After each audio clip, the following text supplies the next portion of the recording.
ராமநாதபுரம் ஒரு ஆன்மீகம் நிறைந்த பகுதி. ராமேஸ்வரம் ஒரு புனித ஸ்தலம். வட மாநிலத்தில் காசி எப்படி இருக்குதோ அதுபோல நம்ம ராமேஸ்வரம் ஒரு புனித ஸ்தலமாக விளங்கி கொண்டிருக்கின்றது. அப்படிப்பட்ட மண்ணில் இன்னைக்கு பிரச்சாரத்தை இன்னைக்கு நாம் நடத்தி கொண்டிருக்கின்றோம். நம்முடைய வெற்றி வேட்பாளர் அருமைச்சார் பா ஜெயபெருமாள் அவர்கள்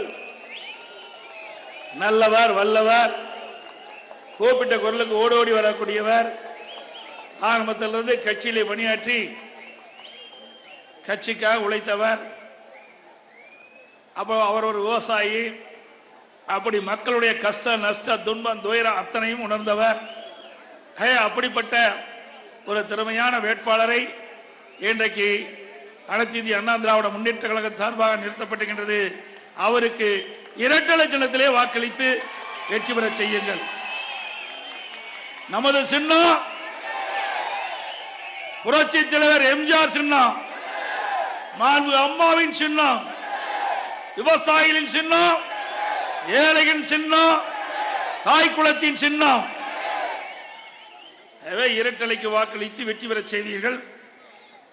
இன்றைய தினம் தமிழ்நாட்டில் 3 பிரதான கட்சி இன்றைக்கு போட்டியிடுது. அது 2 கட்சிக்கு தான் போட்டி. ஒரு கட்சி ஏதோ தேர்தல் நிற்பதற்காக நிற்கிறாங்க. 2 கட்சின்னு உங்களுக்கு எந்த கட்சின்னு தெரியும். ஒன்று அதிமுக, மற்றொன்று திமுக. இந்த 2 கட்சி தான் போட்டி. அதுல முதலிடத்தில் இருப்பது அதிமுக. ஏன்னா அதிமுக தான் நாட்டு மக்களுக்கு நிறைய திட்டங்களை செயல்படுத்தி இருக்குது. பொன்மனச்செம்மல் புரட்சி தலைவர் எம்ஜிஆர் உங்களுக்காக கட்சியை தொடங்கி நடத்தி கொண்டிருந்தார். மக்களுக்காக கட்சியை துவங்கினார். அதை அம்மா கட்டி காத்தார்கள். சில பேர் கட்சியை குடும்பத்துக்காக நடத்தி கொண்டிருந்தார்கள். மக்களுக்காக கட்சி நடத்திய கட்சி அதிமுக கட்சி. குடும்பத்துக்காக கட்சி நடத்தி கொண்டிருப்பது திமுக. திமுகவுக்கு அதிமுகவுக்கு இதுதான் வித்தியாசம். எப்பொழுதுமே மக்களை பற்றி சிந்திக்கக்கூடிய கட்சி அதிமுக கட்சி. எப்பொழுதுமே வீட்டு மக்களை பற்றி சிந்திக்கக்கூடிய கட்சி திமுக கட்சி. இந்த 2 கட்சிகள் தான் இன்றைக்கு தமிழகத்திலே போட்டி நிலவிக் கொண்டிருக்கின்றது. அனைத்து இந்திய அண்ணா திராவிட முன்னேற்ற கழகத்தை பொறுத்த வரைக்கும் இன்றைக்கு நாட்டு மக்கள் தான் எஜமானர்கள். அவர்கள்தான் ஒரு ஆட்சியை கொண்டு வரக்கூடிய அதிகாரம் படைத்தவர்கள். அவர்கள் என்ன எண்ணுகின்றார்களோ அவருடைய எண்ணப்படி செயல்படுகின்ற கட்சி அதிமுக கட்சி. ஆனா திமுக குடும்ப நலன் சார்ந்த பிரச்சனையை முன்னிறுத்தி ஆட்சிக்கு வருவதற்கு துடிக்கின்ற கட்சி திமுக கட்சி. இன்றைய தினம் ஏதோ பேசி கொல்லைப்புறத்தின் வழியாக ஆட்சியில் இன்றைக்கு அமர்ந்து விட்டார்கள். நீங்கள் சிந்தித்து பார்க்க வேண்டும். அனைத்து இந்திய அண்ணா திராவிட முன்னேற்ற கழக ஆட்சி இருக்கின்ற பொழுது நாட்டு மக்களுக்கு என்னென்ன திட்டங்களை கொண்டு வந்தோம் என்பதை நீங்கள் ஒரு கணம் சிந்தித்து பார்க்க வேண்டும். திராவிட முன்னேற்ற கழகம் ஆட்சிக்கு வந்த பிறகு எந்த திட்டத்தை கொண்டு வந்தால் என்பதையும் எண்ணி பார்க்க வேண்டும். மக்களுக்காக திட்டங்களை தீட்டி அதை செயல்படுத்துகின்ற அரசாங்கம் அதிமுக அரசாங்கமாக இருந்தது. திமுக அப்படி அல்ல. எதிலே வருமானம் வருதோ அந்த திட்டத்தை துவக்கி அவருடைய கஜானாவை நிரப்புகின்றதற்காக திட்டத்தை போட்டு கொண்டு வந்தார்கள். உதாரணத்திற்கு இந்த பகுதி ஒரு வறட்சியான பகுதி. இன்னைக்கு ராமநாதபுரம் மாவட்டம் ஒன்று வேளாண்மையை நம்பி இருக்கின்றது, விவசாயத்தை நம்பி இருக்கின்றது. மற்றொன்று மீன்பிடி தொழிலை நம்பி இருக்கின்றது. 2 தொழிலும் சிறக்க வேண்டும் என்பதற்காக பொன்மனச்செம்மல் புரட்சி தலைவர் எம்ஜிஆர் காலத்திலும் சரி, இதே புரட்சி தலைவர் அம்மா காலத்திலும் சரி, அம்மா மறைவுக்கு பிறகு அம்மாவுடைய அரசும் சரி, இந்த 2 தொழிலும் இந்த மாவட்டத்தில் சிறக்க வேண்டும், செழிக்க வேண்டும் என்பதற்காக ஏராளமான திட்டங்களை வாரி வழங்கிய அரசாங்கம் அதிமுக அரசாங்கம். இன்றைய தினம் வேளாண் பெருமக்கள் எடுத்துக்கொண்டால் தண்ணீர் தேவை. இது ஒரு வறட்சியான மாவட்டம். மழையை நம்பி இன்றைக்கு வேளாண் பணியில் ஈடுபட்டிருக்கின்ற மாவட்டம். இந்த மாவட்ட மக்களுக்கு ஒரு செழுமையான பசுமையான பகுதியாக மாவட்டத்தை உருவாக்க வேண்டும் என்று நான் எண்ணினேன். நானும் ஒரு விவசாயி. விவசாய கஷ்டம், துன்பம், துயரம், வேதனை நான் அனுபவ நீதியாக அனுபவித்திருக்கின்றேன். ஆகவே விவசாயிகள் படுகின்ற துன்பம் களையப்பட வேண்டும். இந்த வறட்சியான மாவட்டத்தை பசுமையான மாவட்டமாக மாற்ற வேண்டும் என்பதற்காக 14,000 கோடி ரூபாய் மாநில நிதியில் இருந்து, மத்திய நிதியில இல்ல, மாநில நிதியில் இருந்து ஒரு திட்டத்திற்கு நிதி ஒதுக்கீடு செஞ்சு காவிரி குண்டாறு திட்டம் அதிமுக ஆட்சியில் கொண்டு வந்தோம். நான் முதலமைச்சராக போது கொண்டு வந்தேன். 14,000 கோடி முழுக்க முழுக்க விவசாயிகள் பயனடைய வேண்டும். ராமநாதபுரம் மாவட்ட மக்களுக்கு தங்குதடை இல்லாமல் குடிநீர் கிடைக்க வேண்டும். ஆக இதற்காக 14,000 கோடி தமிழ்நாடு அரசு நிதியிலிருந்து நிதி ஒதுக்கீடு செய்யப்பட்டு அந்த திட்டத்தை புதுக்கோட்டை மாவட்டத்திலே அறிவிச்சார் டாக்டர் சி விஜயபாஸ்கர் அவர்கள் முன்னிலையிலே இந்த திட்டத்தை நான் துவக்கி வைத்தேன். முதற்கட்டமாக 700 கோடி ஒதுக்கப்பட்டது, பணி துவங்கப்பட்டது. அங்கே பிரம்மாண்டமான கால்வாய் அமைக்கின்ற பணி, 6 அரட்டியும் தண்ணி, 6,000 கனஅடி தண்ணி அந்த கால்வாய் வழியாக நம்முடைய ராமநாதபுரம் மாவட்டம் வரை வருவதற்கு அந்த திட்டத்தை கொண்டு வந்த அரசாங்கம் அதிமுக அரசாங்கம். திரு ஸ்டாலின் அவர்களே, தமிழகத்தில் விவசாயிகளுக்காக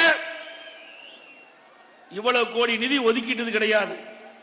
அந்த நிதியை இந்த மாவட்ட மக்களுடைய நலன் கருதி, விவசாயிகளுடைய நலன் கருதி இந்த திட்டத்தை கொண்டு வந்த அரசாங்கம் அதிமுக அரசாங்கம், அதிமுக கட்சி.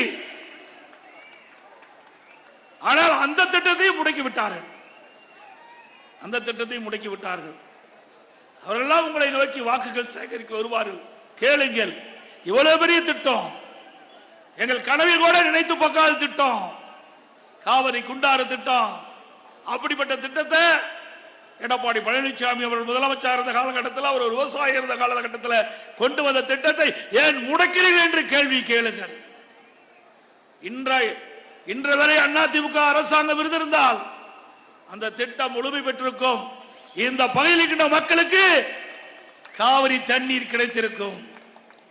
அதை தடுத்து நிறுத்தியது விடியா திமுக அரசு, திரு ஸ்டாலின் அரசு. சிந்தித்து பாருங்கள். இவர்களெல்லாம் நன்மை செய்வார்கள். இவர்களுக்காக நீங்கள் வாக்களிக்க போறீர்கள். இங்கே வந்திருக்கிறீர்கள், யாரும் வாக்களிக்க மாட்டார்கள். வெளியிலே வீட்டிலே இருக்கிறார்களோ அங்கே போய் நீங்கள் சொல்லுங்கள், எடுத்து சொல்லுங்கள். அதிமுக வெற்றி பெற்று வந்தால்தான் இந்த திட்டம் தொடரும். இல்லாவிட்டால் இந்த திட்டத்தை முடக்கி விடுவார்கள். இன்றைக்கு முடக்கி விட்டார்கள். இந்த திட்டம் தொடர வேண்டும் என்று சொன்னால் நம்முடைய வெற்றி வேட்பாளர் திரு சகோதரர் ஜெய பெருமாள் அவர்கள் வெற்றி பெற வேண்டும். வேண்டும் என்ற திட்டமிட்டு விவசாயிகளை அலட்சியப்படுத்தி, ராமநாதபுரம் மாவட்ட மக்களை அலட்சியப்படுத்தி, இந்த மக்களுக்கு துரோகம் செய்கின்ற விதமாக இந்த அற்புதமான பெரிய திட்டத்தை இன்றைக்கு முடக்கி இருக்கிறீர்களே, இது நியாயமா? இதில் அரசியல் செய்யலாமா? அரசியல் காழ்ப்புணர்ச்சி இருக்கலாமா? ஒரு அரசாங்கம் மாறி வந்தா, நல்ல பல திட்டங்களாக இருந்தால், அது மக்களுக்கு நன்மை பயக்க திட்டமாக இருந்தால், அதை தொடர்ந்து செயல்படுத்தினால் அது ஒரு நல்ல அரசாங்கமாக இருக்கும். அது ஒரு நல்ல முதலமைச்சராக பார்ப்பார்கள். ஆனால் வேண்டுமென்றே திட்டமிட்டு கடினப்பட்டு அனைத்து இந்திய அண்ணா திராவிட முன்னேற்ற கழக அரசு இருக்கின்ற பொழுது இந்த பிரம்மாண்டமான திட்டத்தை கொண்டு வந்த அதை தடுத்து நிறுத்துகிறீர்களே, அதற்கெல்லாம் லைனுக்கு சிங்கிள் டீயே. அம்மா ரெடியா? ரெடிமா. எல்லாம் கனவு மாதிரி இருக்குமா? நம்ம வீட்டு பொண்ணு ஒருத்தி டாக்டர் ஆக போறா. நம்ம எடப்பாடி ஐயா தான் அரசு பள்ளியில படிக்கிற மாணவர்களுக்கு 7.5% உள்ளொதுக்கீடு செஞ்சு கொடுத்து இத சாத்தியப்படுத்துறது அவர்தானே. என்னை போன்றோர் கனவு நனவானது. தமிழர் உரிமை மீட்போம், தமிழ்நாடு காப்போம், வாக்களிப்பீர் இரட்டை இலக்கு.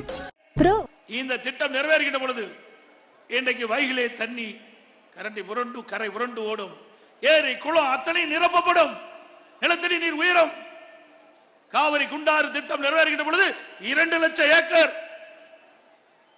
நிலத்தடி நீர் உயர்ந்து வேளாண் பெருமக்களுக்கு தேவை நீர் கிடைக்கும், குடிப்பதற்கு தேவை நீர் கிடைக்கும். அப்படி அற்புதமான திட்டத்தை முடக்கிய அரசு விடியா திமுக அரசு. அது மட்டுமல்ல, வைகை இன்றைக்கு வைகை நதி, வைகை டேம் அனைத்து இந்திய அண்ணா திராவிட முன்னேற்ற கழக அரசு இருக்கின்ற பொழுது, இதே புரட்சி தலைவி அம்மா தமிழகத்துடைய முதலமைச்சர் இருக்கின்ற பொழுது உச்ச நீதிமன்றத்தின் மூலமாக நல்ல தீர்ப்பை பெற்றார்கள். 136 அடியிலிருந்து 142 அடி உயர்த்தப்படும் என்ற முதற்கட்டமாக ஒரு தீர்ப்பை பெற்றார்கள். அம்மாவுடைய தீர்ப்பின் அடிப்படையில் 5 மாவட்ட மக்களுக்கு இன்றைக்கு வைகை நதி இன்றைக்கு தண்ணீர் கொடுத்து கொண்டிருக்கிறது. இன்றைக்கு முல்லை பெரியார் அணை நீர்மட்டம் 136 அடியிலிருந்து 142 அடியாக உயர்த்துவதற்கு உச்ச நீதிமன்றத்திலே நாம் தீர்ப்பை பெற்றோம். அங்கே நீர் விழுந்தால்தான் இங்கே வைகை அணையில் நீர் உயரும். அது மட்டுமல்ல, உச்ச நீதிமன்றம் தீர்ப்பு கொடுத்தது அந்த அணையை பலப்படுத்திய பிறகு 142 152 அடியாக உயர்த்தலாம் என்று. நான் அம்மா இருக்கின்ற பொழுது நான் பொதுப்பணித்துறை அமைச்சராக இருந்தேன். அப்பொழுது அம்மா ஒரு உத்தரவை போட்டார்கள், உச்ச நீதிமன்ற தீர்ப்பின்படி அணையை பலப்படுத்த வேண்டும், முல்லை பெரியார் அணையை பலப்படுத்துங்கள், அதற்கு தேவையான நிதி ஒதுக்குங்கள் என்று சொன்னார்கள். அம்மாவுடைய ஆணைப்படி நிதி ஒதுக்கப்பட்டது, அதற்கு டெண்டர் விடப்பட்டு பணி துவங்கப்பட்டது. ஆனால் கேரள அரசாங்கம் அந்த முல்லை பெரியார் அணையின் ஓர பகுதியில் இருந்த மரங்கள் வெட்டுகின்ற பொழுது நம்ம அதிகாரிகள் மீது வழக்கு போட்டு வழக்கு நடைபெற்றுக் கொண்டிருக்கிறது. அதையும் தடுத்து நிறுத்தினார்கள். நாம் நீதிமன்றம் சென்றோம். உச்ச நீதிமன்ற தீர்ப்பின்படி 142 அடியில் அந்த அணையை உயர்த்துகின்ற பொழுது 152 அடியாக உயர்த்துகின்ற பொழுது அணையை பலப்படுத்த வேண்டும் என்று தீர்ப்பு, அந்த தீர்ப்பின் அடிப்படையில் தான் நாங்கள் செயல்படுகிறோம் என்று அந்த வழக்கு தொடர்ந்தும் அப்படியே நிலுவையில் கிடக்குது. அது மட்டுமல்ல, அந்த முல்லை பெரியார் அணையுடைய நீர் பகுதி இன்றைக்கு பல்வேறு இடங்களில் தேங்கி நிற்கின்றது. அந்த தேங்கி நிற்கின்ற பரப்பளவில் கேரள அரசு பார்க்கிங் அதை பயன்படுத்த முற்பட்டார்கள். அதற்கும் வழக்கு போட்டிருக்கிறோம். எதற்காக சொல்லிட்டு என்று சொன்னால், முல்லை பெரியார் அணையிலிருந்து தான் வைகைக்கு தண்ணீர் வருகிறது. வைகை அணையிலிருந்து தான் இங்கே உங்களுக்கு வைகை டேம்ல தான் இந்த பகுதிக்கு தண்ணீர் வருகிறது. ஆகவே இது விவசாய பெருடி மக்கள் நிறைந்த பகுதியாக இருக்கின்ற காரணத்தினாலே உங்களுக்கு கிடைக்க வேண்டிய நீர் கிடைக்க வேண்டும் என்பதற்காக சட்ட போராட்டம் நடத்திய அரசாங்கம் அதிமுக அரசாங்கம். திரு ஸ்டாலின் அவர்களே, அது மட்டுமல்ல, எங்கே கச்சத்தீவு பிரச்சனை, இன்றைக்கு மீனவருடைய பிரச்சனை கச்சத்தீவு. அனைத்து இந்திய அண்ணா திராவிட முன்னேற்ற கழக அரசு இருக்கின்ற பொழுது இதே புரட்சி தலைவர் அம்மாள் தொடர்ந்து வலியுறுத்தினார்கள். மீனவ சமுதாய மக்களுடைய கோரிக்கையின் அடிப்படையிலே இந்தியாவுடன் இருந்த கச்சத்தீவை 1974 ஆண்டு மத்தியிலே காங்கிரஸ் ஆட்சி, தமிழகத்திலே திரு கருணாநிதி அவர்களது தலைமையிலே திமுக ஆட்சி. அந்த காலகட்டத்திலே மத்திய அரசு கச்சத்தீவை இலங்கைக்கு தாரை வார்த்தது. அப்பொழுதே தமிழ்நாட்டு மக்கள் எதிர்ப்பை கிளம்பினார்கள். அன்றைக்கு தமிழகத்தை ஆண்ட திராவிட முன்னேற்ற கழகத்தைச் சேர்ந்த முதலமைச்சர் அதை கண்டுகொள்ளவில்லை. இதனால் மீனவ மக்கள் கடும் பாதிப்புக்குள்ளாயிருக்கின்றார்கள். நம்முடைய மீனவ நண்பர்கள் அந்த பகுதியிலே மீன் பிடித்துக் கொண்டிருந்தார்கள். அதுவும் இழந்து விட்டார்கள். அந்த கச்சத்தீவிலே ஓய்வெடுக்கவும் மலைகளை உலரவிடவும் அதை பயன்படுத்தி வந்தார்கள். இந்த கச்சத்தீவை இந்திய அரசு இலங்கைக்கு தாரை வார்த்த காரணத்தினாலே நமக்கு அந்த உரிமை பறிபோய்விட்டது. இதனால் மீனவ மக்கள் கடுமையாக பாதிக்கப்பட்டுக் கொண்டிருக்கிறார்கள். இன்றைக்கு நம்முடைய மீனவ நண்பர்கள் மீன்பிடிக்க செல்கின்ற பொழுது இலங்கை கடற்படைகள் அவ்வப்போது அவர்கள் கைது செய்யப்பட்டு சிறைப்பிடிப்பது தொடர்ந்து வாடிக்கையாக இருந்து கொண்டிருக்கிறது. அது மட்டுமல்ல, நம்முடைய மீனவர்களுடைய உடைமைகளை சேதப்படுத்துகிறார்கள், வலைகளை சேதப்படுத்துகிறார்கள். அவர்கள் பிடித்த மீனை கடலை கொட்டி அவர்களை நஷ்டத்துக்கு ஆளாக்கின்றார்கள். இந்த நிலையெல்லாம் மாற வேண்டும் என்று சொன்னால் மீண்டும் கச்சத்தீவை இந்தியாவுடன் இணைக்கப்பட வேண்டும். அப்படி இணைத்தால்தான் நம்முடைய மீனவ மக்களுடைய துன்பங்கள் அகலும். அதற்காக இதே புரட்சி தலைவி அம்மா அவர்கள் 2008ஆம் ஆண்டே அம்மாவை முன்வந்து உச்ச நீதிமன்றத்திலே வழக்கு தொடர்ந்தார்கள். இந்த கச்சத்தீவு இந்திய பாராளுமன்றத்தினுடைய அனுமதி பெறாமல் கச்சத்தீவை இலங்கைக்கு தாரை வார்த்தது தவறு என்று அதை மத்திய அரசு திருப்பப்பட வேண்டும் என்று உச்ச நீதிமன்றத்திலே 2008ஆம் ஆண்டு வழக்கு தொடர்ந்தவர் நம்முடைய இதயம் புரட்சி தலைவி அம்மா திரு ஸ்டாலின் அவர்களே. அது மட்டுமல்ல, 2011ஆம் ஆண்டு வருவாய் ஆவணங்களில் கச்சத்தீவின் நிலப்பகுதி ராமநாதபுரம் சமஸ்தானத்தில் இருப்பதால் வருவாய்த்துறையும் அந்த வழக்கில் சேர்த்துக் கொள்ளப்பட்டது. அதற்கு பிறகு 2014ஆம் ஆண்டு பாரதிய ஜனதா கட்சியுடைய அரசு மத்தியிலே அமைந்தது. அப்பொழுது இதே புரட்சி தலைவி அம்மா அவர்கள் கச்சத்தீவை இந்தியாவுடன் இணைக்கப்பட வேண்டும், அது மீனவருடைய பிரச்சனையாக இருந்து கொண்டிருக்கின்றது, மீனவருடைய நலன் கருதி இந்த கச்சத்தீவை இந்தியாவுடன் இணைப்பதற்கு நீங்கள் நடவடிக்கை மேற்கொள்ள வேண்டும் என்று கடிதம் எழுதினார்கள் பாரத பிரதமர் திரு மோடி அவர்களுக்கு. பிறகு இதே புரட்சி தலைவி அம்மா அவர்கள் நேரடியாக பாரத பிரதமர் திரு மோடி அவர்களை சந்தித்து மீனவருடைய கோரிக்கையை நேரடியாக பேசினார்கள். அவர்கள் 10 ஆண்டு காலம் கிடைப்பிலே போட்டு விட்டார்கள். 10 ஆண்டு காலம் கழித்து இப்பொழுது தேர்தல் வந்துவிட்டது. மீனவருடைய வாக்கு அவர்களுக்கு தேவை. அதற்காக பாரதிய ஜனதா கட்சி சேர்ந்தவர்கள் இன்றைய தினம் கச்சத்தீவை ஒரு பிரச்சனையாக எடுத்துக்கொண்டு பேசிக் கொண்டிருக்கின்றார்கள். இந்த கச்சத்தீவை பொறுத்தவரைக்கும் அதை மீட்பதற்கு அனைத்து இந்திய அண்ணா திராவிட முன்னேற்ற கழகத்திற்கு தான் தகுதி இருக்கின்றது என்பதை நேரத்தில் தெரிவிக்க விரும்புகிறேன். ஆரம்பத்திலிருந்து இன்று வரை இந்த கச்சத்தீவை மீட்பதற்கு இந்தியாவுடன் இணைப்பதற்கு தொடர்ந்து போராடி வருகின்ற ஒரே கட்சி அனைத்து இந்திய அண்ணா திராவிட முன்னேற்ற கட்சி. திரு ஸ்டாலின் அவர்களே, திமுகவும் இல்ல காங்கிரசும் இல்ல, ரெண்டும் கச்சத்தீவை இலங்கைக்கு தாரை வார்த்த கொடுத்த கட்சி காங்கிரசும் திமுகவும். இன்றைக்கு 10 ஆண்டு காலம் மீனவர்கள் படுகின்ற துன்பத்தை கண்டு காணாமல் இருந்த கட்சி பாரதிய ஜனதா கட்சி. ஆக அனைத்து இந்திய அண்ணா திராவிட முன்னேற்ற கழகம் ஒன்றுதான் தொடர்ந்து மீனவர்களுடைய கஷ்டங்களை, துன்பங்களை, துயரங்களை, வேதனைகளை, அவள் படுகின்ற இன்னல்களை ஒவ்வொரு முறையும் மத்தியிலே ஆளுகின்ற அரசுக்கு இன்றைக்கு உணர்த்தி இந்த மீனவர்களுக்கு விடுவு காலம் பிறக்க வேண்டும் என்று கோரிக்கை வைக்கின்ற ஒரே கட்சி அதிமுக கட்சி. இப்பொழுது அந்த பிரச்சனையை பாரதிய ஜனதா எடுத்திருக்கின்றது. இனியாவது உச்ச நீதிமன்றத்தில் அனைத்து இந்திய அண்ணா திராவிட முன்னேற்ற கழகம் போட்ட வழக்குக்கு பதில் அபிடவிட் போடுங்க.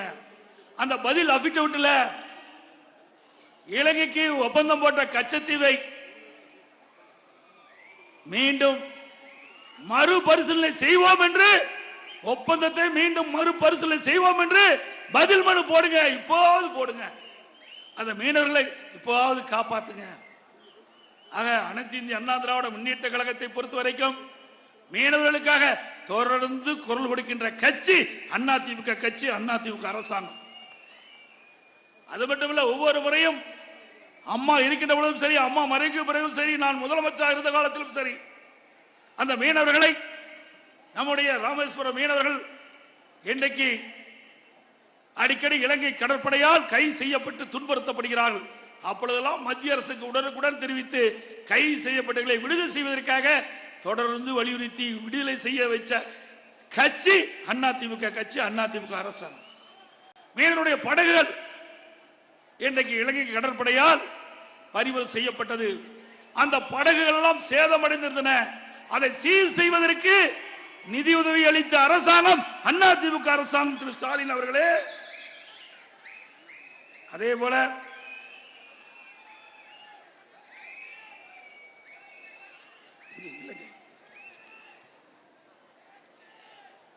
மீனவர்களுக்காக அனைத்து இந்திய அண்ணா திராவிட முன்னேற்ற கழக அரசு பல்வேறு நன்மைகளை செய்தது. பாக் வளைகுடா மாவட்டங்களில் இழுவை படகுகளை ஆழ்கடல் மீன்பிடிப்பு படகுகளாக மாற்றுவதற்கு மானியம் வழங்குகின்றது. பாக் வளைகுடா பகுதியில் உள்ள இழுவை படகுகளுக்கு மாற்றாக ஆழ்கடல் சூறை மீன்பிடி படகுகளை கட்டுவதற்கு மத்திய மற்றும் மாநில அரசு ஒரு படகின் விலை 80 லட்சம் ரூபாய், அதுல 70 விழுக்காடு மானியம் வழங்கி செயல்படுத்தியது. ஒரு படகின் விலை 80 லட்சம் என்று வைத்துக் கொண்டால் 50 விழுக்காடு அரசின் மானியம், மீதி ஒரு பகுதி மாநில அரசு மானியம். மற்றொன்று, அந்த படகு வாங்குகின்றவர்கள் முதலீடு போட வேண்டும், எஞ்சியது கடனாக வங்கி கொடுக்கின்றது. அப்படி அற்புதமான திட்டத்தை கொண்டு வந்து 500 படகுகள் இந்த மீனவர் மக்களுக்காக வழங்கப்பட்ட அரசாங்கம் அதிமுக அரசாங்கம். அதற்காக 286 கோடி அதிமுகவும் மத்திய அரசும் இந்த மீனவருடைய நலன் காக்கப்பட்டது என்பதை நேரத்தில் சுட்டிக்காட்டுகின்றேன். 286 கோடியில 500 படகுகள் மீனவர்களுக்காக கொடுக்கப்பட்ட அரசாங்கம் அதிமுக அரசாங்கம். அதற்காக பாடுபட்ட அரசாங்கம் அதிமுக அரசாங்கம்.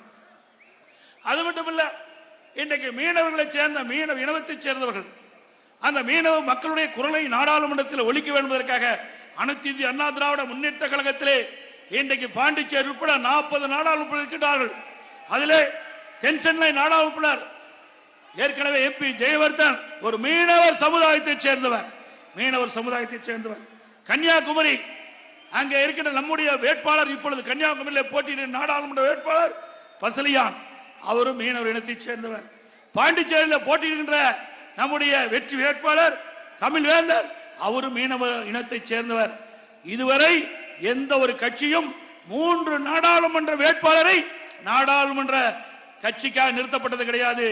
ஆக அனைத்து இந்திய அண்ணா திராவிட முன்னேற்ற கழகம் ஒன்றுதான் 3 நாடாளுமன்ற தொகுதியிலே மீனவ சமுதாய நண்பர்களை வேட்பாளராக நாங்கள் நிறுத்தப்பட்டிருக்கின்றோம்.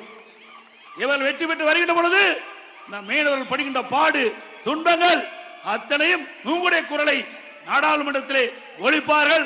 நம்முடைய வெற்றி வேட்பாளர் இங்கே இருக்கின்ற மீனவருடைய பிரச்சனை அவரோடு சேர்ந்து குரல் கொடுப்பார் என்பதை நேரத்தில் சுட்டிக்காட்ட விளைகின்றேன்.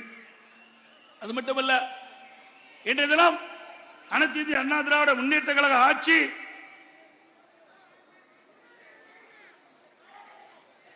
இன்றைக்கு ஏழைகளுக்காக தொடங்கப்பட்ட ஆட்சி.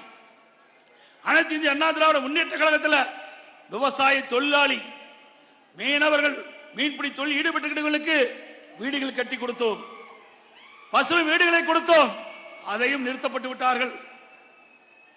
இந்த விடியா திமுக அரசு அது நிறுத்தப்பட்டு விட்டது. பாரத பிரதமர் வீடு கட்டு திட்டம் அதுவும் இன்றைக்கு நிறுத்துகின்ற சூழ்நிலைக்கு தள்ளப்பட்டு விட்டது. ஏழைகளுக்கு இன்றைக்கு வீடு கட்டுகின்ற சூழ்நிலை இன்றைக்கு இந்த ஆட்சியில் கைவிடப்பட்டது. அனைத்து இந்திய அண்ணா திராவிட முன்னேற்ற கழக வெற்றி வேட்பாளர் வெற்றி பெற்று வருகின்ற பொழுது 2026 உங்களுடைய மிகப்பெரிய ஆதரவோடு அண்ணா திமுக ஆட்சி மலரும். அந்த விவசாய தொழிலாளி ஏழைகளுக்கு பசு வீடுகள் கட்டித்தரப்படும். பிரதமர் வீடு கட்டி திட்டத்தின் மூலமாக நாடாளுமன்றத்தில் குரல் கொடுத்து மீண்டும் அந்த திட்டம் துவங்குவதற்கான நடவடிக்கை அண்ணா திமுக எடுக்கும். அதே போல அனைத்து இந்திய அண்ணா திராவிட முன்னேற்ற கழக அரசு இருக்கும் போது நான் முதலமைச்சர் இருந்த காலகட்டத்தில் இது ஒரு வறட்சியான மாவட்டம், ஏழை மக்கள் நிறைந்த மாவட்டம், தொழிலாளி நிறைந்த மாவட்டம்.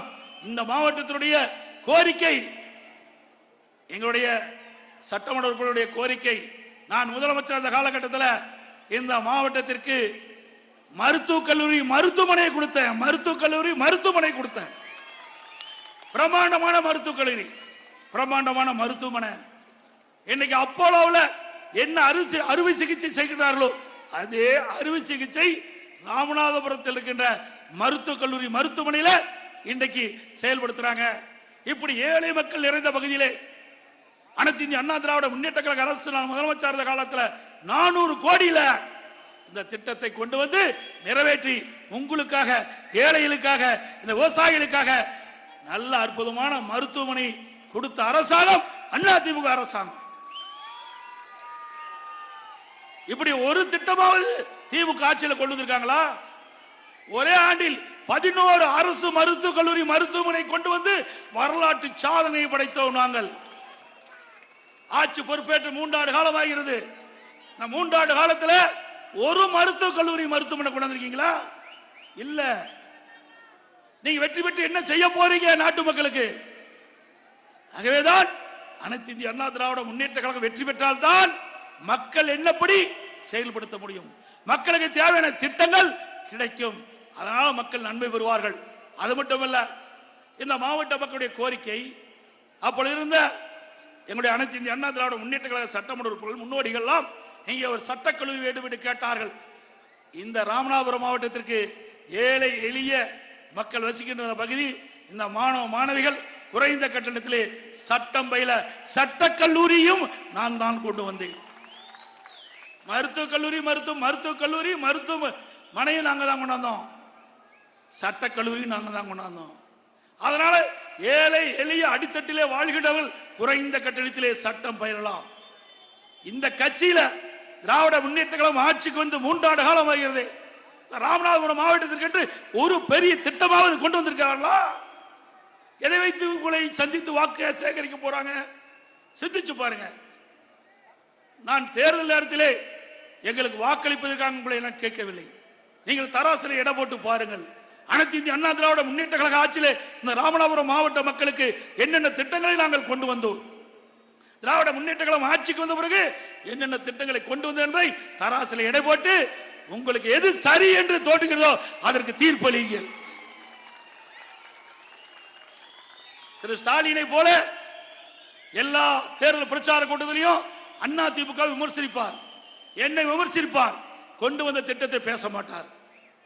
கொண்டு வந்ததான பேசுறதுக்கு ஒண்ணுமே இல்லையா? அவருடைய ஆட்சியில கொள்ளையடித்து தானே மிச்சம். 3 ஆண்டு காலம் என்ன செஞ்சாங்க?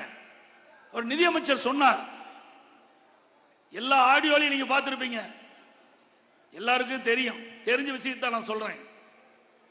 திரு சபரீஸ்வரன், திரு ஸ்டாலினுடைய மருமகன், உதயநிதி ஸ்டாலின் திரு ஸ்டாலினுடைய மகன், திரு சபரீசன், திரு உதயநிதி ஸ்டாலின் இருவரும் 2 ஆண்டு காலத்தில் 30,000 கோடி ஊழல் செய்து அந்த பணத்தை என்ன செய்வது என்று தெரியாமல் தடுமாறிக் கொண்டிருக்கிறார் என்று ஆடியோவில் பேசுறார்.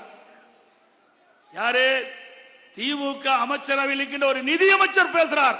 சாதாரண ஆள் பேசலீங்க, எதிர்க்கட்சி சேர்ந்தவர் பேசல. திமுக அமைச்சரவையில் அங்கம் வைக்கின்ற ஒரு நபரே, அது படித்தவர், விவரம் தெரிந்தவர், அவரே இப்படிப்பட்ட கருத்தை சொல்லுகின்ற பொழுது மக்கள் சிந்திக்கிறாங்க. அதான் பெரிய சந்தேகம் ஏற்படுது. அண்மையில் ஸ்பெயின் நாட்டிற்கு சென்றார், துபாய் நாட்டுக்கு சென்றார், தொழில் முதலீட்டு ஈர்ப்பதற்கு என்று சொன்னார். தொழில் முதலீட்டு ஈர்க்கல்ல, ஏற்கனவே 30,000 கோடி உருண்டு விரண்டு கொண்டிருக்கின்றது, தடுமாறி கொண்டிருக்கிறது 30,000 கோடி, அதை முதலீடு செய்ய போயிருக்கிறார் என்று மக்கள் சந்தேகப்படுகிறார்கள். ஏன்னா ஸ்பெயின் நாட்டிற்கு 2 மாசத்துக்கு முந்தி போனார், அங்க போய் தொழில் முதலீட்டு ஈர்ப்புன்னு சொல்லிட்டு போனார். அந்த நாடு இன்னைக்கு பொருளாதாரத்தில் நசுங்கி இருக்கின்ற போது எங்க தொழில் முதலீட்டு அங்க ஈர்க்க முடியும்? அங்க போய் தமிழ்நாட்டை சேர்ந்த தொழில் அதிபர்களை அங்க வரவழைச்சு அங்க ஸ்பெயின்ல புரிந்துணர்வு ஒப்பந்தம் போடுறார். ஏன் தமிழ்நாட்டில் இருக்கிற தொழில் அதிபர்களை சென்னைக்கு அழைச்சி புரிந்துணர்வு ஒப்பந்தம் போட்டுக்கலாம்ல? இல்ல. இதுலதான் சந்தேகம் ஏற்படுகிறது. நிதியமைச்சர் சொன்னவாறு அந்த 30,000 கோடி எங்கெங்கெல்லாம் போகுது என்று மக்களுக்கு சந்தேகம் ஏற்படுகிறது. திரு ஸ்டாலின் அவர்களே, விளக்க வேண்டிய கடமை உங்களது. அனைத்து இந்திய அண்ணா திராவிட முன்னேற்ற கழக அரசு 2026 அமையும்.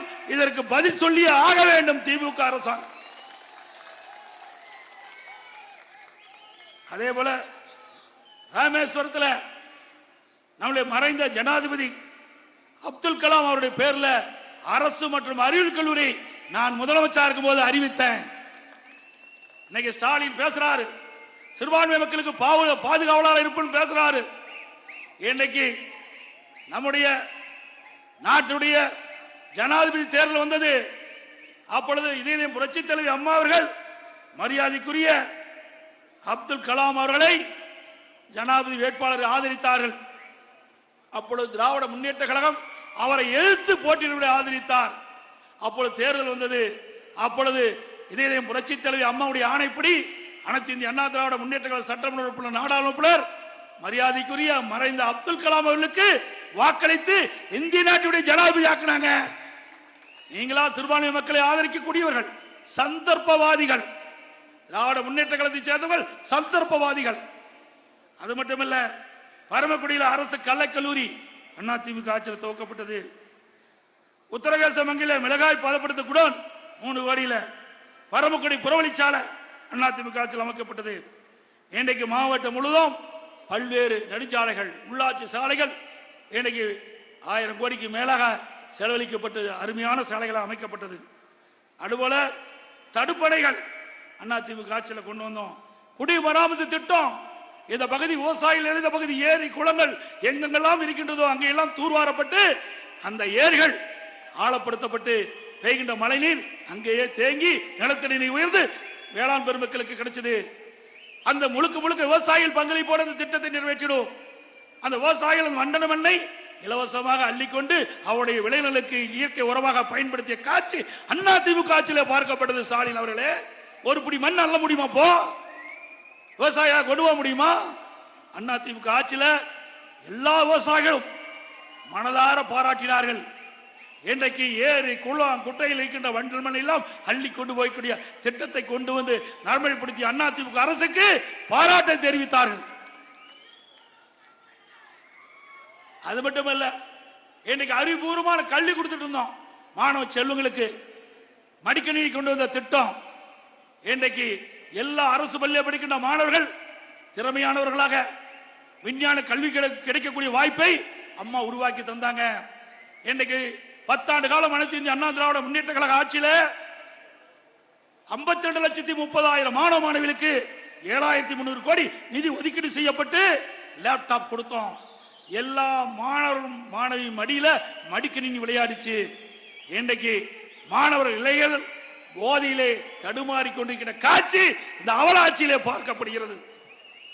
அதையே நிறுத்திட்டாங்க. ஒரு மடிக்கணினி 12,000 ரூபாய். எந்த மாநிலத்தில் கொடுத்தாங்க? தமிழ்நாட்டில் தான் கொடுத்தாங்க. அதிமுக ஆட்சியில் தான் கொடுத்தாங்க. அம்மா கொடுத்தாங்க, தொடர்ந்து நான் கொடுத்தோம். தாலிக்கு தங்கம் அதையும் நிறுத்திட்டாங்க. அவருடைய தேர்தல் அறிக்கையில் குறிப்பிட்டாங்க. திமுக தேர்தல் அறிக்கையில் குறிப்பிட்டாங்க 20 திருமண உதவி திட்டம் 25,000 30,000 உயர்த்தப்படும், 50,000 60,000 உயர்த்தப்படும். திட்டத்தையே ரத்து பண்ணிட்டாங்க. மூச்சுக்கு 300 தடவை திரு ஸ்டாலின் பேசுறார். திராவிட முன்னேற்ற கழகத்துடைய தேர்தல் அறிக்கை 98% நிறைவேற்றப்பட்டதுன்னு. அப்புறம் எதுக்கு இது ரத்து பண்ணீங்க? இன்னைக்கு அனைத்து இந்திய அண்ணா திராவிட முன்னேற்ற கழக ஆட்சி அம்மா இருக்கின்ற பொழுது தாலிக்கு தங்கம் திட்டத்தை கொண்டு வந்து ஏழை குடும்பத்தில் பிறந்த பெண்களுக்கு திருமணம் வாங்கின்ற பொழுது ஒரு சவரன் ஒரு பவன் இன்னைக்கு 52,000 ரூபாய்க்கு விற்குதுங்க. 52,000 ரூபாய் மதிப்புள்ள தங்கத்தை தாலிக்கு கொடுத்த ஒரே அரசாங்கம் இந்தியாவில் அதிமுக அரசாங்கம் தான். அதையும் நிறுத்திட்டீங்க. தேர்தல் அறிக்கையில குறிப்பிட்டாங்களே, பல்வேறு திட்டங்களை குறிப்பிட்டாங்களே. 100 நாள் வேலை திட்டம் 180 நாளாக உயர்த்தப்படும். உயர்த்தினாங்களாமா? சத்தமா சொல்லுங்கம்மா, உயர்த்தினாங்களா இல்லையா? இல்ல, நாமம் போட்டாங்க. ரேஷன் கடையில் 2 கிலோ சர்க்கரை கொடுப்புறாங்க, 1 கிலோ போட்டது 2 கிலோ ஆக்குனாங்களா? கேஸ் சிலிண்டர் மாதந்தோறும் 100 ரூபாய் மானியம் கொடுத்தாங்களா? நம்முடைய இளைஞர்கள் வங்கியில கல்வி கடன் வாங்கினாங்க, அந்த கல்வி கடன் ரத்து பண்ணுனாங்களா? இல்ல, எதுவுமே செய்யல. ஆனா திரு ஸ்டாலின் எல்லா இடத்திலையும் பேசுவது. 2021 சட்டமன்ற பொதுத் தேர்தலின் போது திராவிட முன்னேற்ற கழகத்தின் சார்பாக 520 அறிவிப்புகள் வெளியிட்டோம். அதில் 98 அறிவிப்புகள் 98% நிறைவேற்றப்பட்டது என்ற ஒரு பச்சை பை சொல்லுகின்ற முதலமைச்சர் திரு ஸ்டாலின். எண்ணி பாருங்க, கவர்ச்சிகரமா பேசி மக்களை ஏமாற்றி வாக்குகளை பெற்று ஆட்சிக்கு வந்த கட்சி திமுக கட்சி. இங்கே விவசாய பெருடி மக்கள் நிறைந்த பகுதி.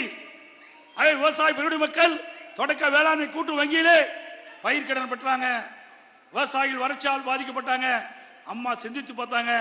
2016 தேர்தல் அறிக்கையிலே குறிப்பிட்டிருந்தாங்க, அதிமுக ஆட்சிக்கு வந்தவுடன் விவசாயிகள் தொடக்க வேளாண்மை வங்கியிலே பயிர்க்கடன் பெற்றதை ரத்து செய்வோம் என்று ரத்து செய்த ஆட்சி அதிமுக ஆட்சி. அதுக்கு பிறகு கொரோனா காலம், விவசாயிகள் பாதிக்கப்பட்டாங்க. விவசாயி பெருடி மக்கள் என்னை சந்தித்து கோரிக்கை வைத்தார்கள். தொடக்க வேளாண்மை வங்கியிலே பெறப்பட்ட கடனை, பயிர்க்கடனை நீங்களும் தள்ளுபடி செய்ய வேண்டும் என்று கோரிக்கை வைத்தார்கள். அந்த கோரிக்கையை ஏற்று அம்மாவுடைய அரசாங்கம் 12,110 கோடி விவசாயிகள் பெற்ற கடன், பயிர்க்கடன் தள்ளுபடி செய்த அரசாங்கம் அதிமுக அரசாங்கம். திரு ஸ்டாலின் அவர்களே, இவ்வளவு திட்டத்தை நான் நடைமுறைப்படுத்தியிருக்கிறோம்.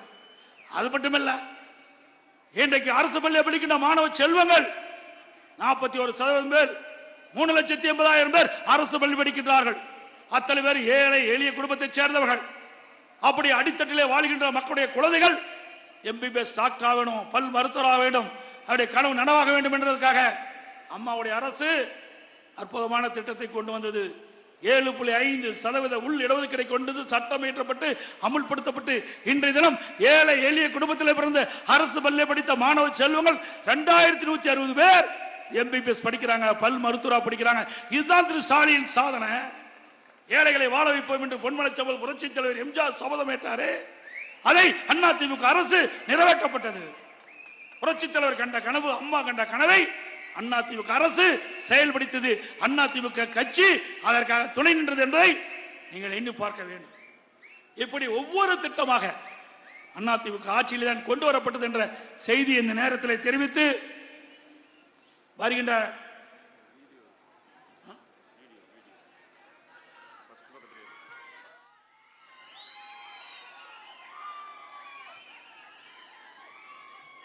திரு ஸ்டாலின் ஒரு அறிவுஜீவி மாதிரி பேசுறாரு. ஏதோ எடப்பாடி பழனிசாமி அங்கங்க அவதூறா பேசிட்டு இருக்காரு, அவருக்கு ஒண்ணுமே கிடையாதுங்கிறாரு. அறிவுஜீவியே எப்படி பேசுறாருன்னு நம்ம எல்இடியில பாருங்க. எங்கப்பா எல்இடி இருக்குதா? எங்க இல்லையா? எல்இடியில பாருங்க. தம்பி சத்தம் போடாது, சத்தம் போடாது.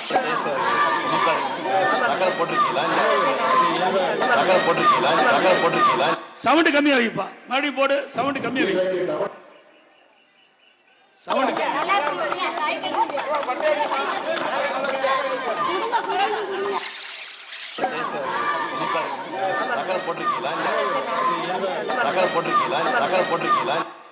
சக்கரை போட்டுக்கான்னு கேட்கிறாரு. 17 இன்றைக்கு தமிழகத்தில் 234 சட்டமன்றங்கள் இருக்கிறது. 234ல ஒரு ஆட்சி இருக்கணும்னா அது 50% மேல இருக்கணும். 117 118 இருக்கணும். ஆக இன்றைக்கு திராவிட முன்னேற்ற கழகம் 87, காங்கிரஸ் கட்சி கூட்டணி நம்மோடு 8. அதற்கு பிறகு இந்திய யூனியன் முஸ்லீம் லீக் கட்சி 1. ஆக 107. ஆக இந்த 107 இருக்கிறோம். ஆக இந்த 107 நீங்க ஒட்டுமொத்தமாக கூட்டி போட்டு எப்படி சிறப்பா கணக்கு போடுறாங்க. ஜனவரி மாதம் 25ஆம் தேதி குடியரசு நாளில் கவர்னர் சட்டம். அதே போல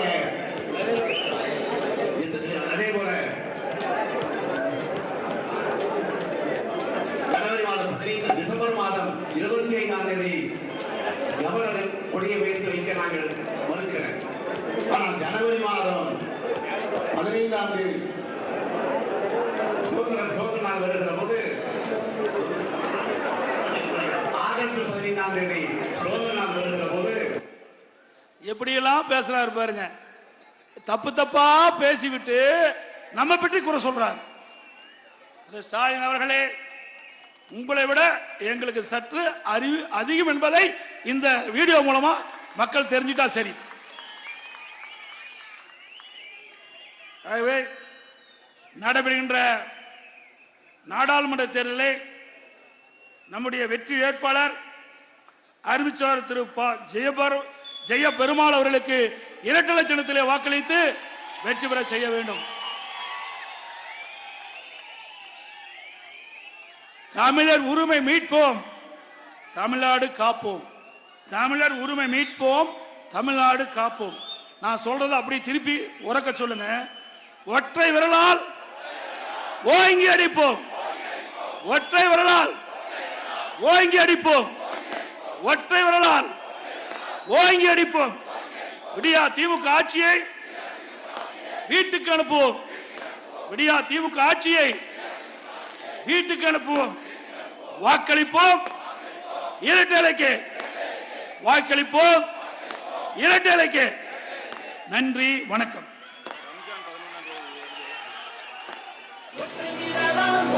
நம்ம கம்பெனி டர்ன் ஓவர் இந்த வருஷம் 500 கோடியாமே.